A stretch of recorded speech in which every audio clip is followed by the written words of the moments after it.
شریعت ہے۔ اللہ سے ڈرنا شروع کریں، شریعت مصطفیٰ کو پکڑیں۔ دیکھیے اللہ کیسے راستہ پیدا کرتا اور کس طرح اللہ تعالیٰ اسباب بناتا ہے۔ شریعت مصطفیٰ کو چھوڑنے کے بعد یہ امت ذلیل سے ذلیل تر ہوتی چلی جائے گی، اس کا وجود مٹ جائے گا، اللہ نہ کرے۔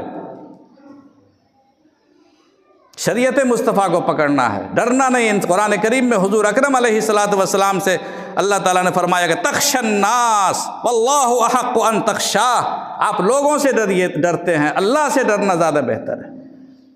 انسان ناراض ہو جائے گا، فلانے بابو ناراض ہو جائیں گے، فلانا کام کریں گے تو وہ صاحب ناخوش ہو جائیں گے۔ توحید تو یہ ہے کہ خدا حشر میں کہہ دے یہ بندہ دو عالم سے خفا میرے لیے تھا۔ آخر جانا تو اسی پروردگار کے پاس ہے، اسی مالک کے پاس جانا ہے۔ کہاں جانا ہے ہم کو؟ مرنے کے بعد پھر اسی دربار میں حاضر ہونا ہے۔ پھر اس کا خیال کیوں نہیں ہے، اس کا دھیان کیوں نہیں ہے؟ کیوں اللہ کے لیے جگہ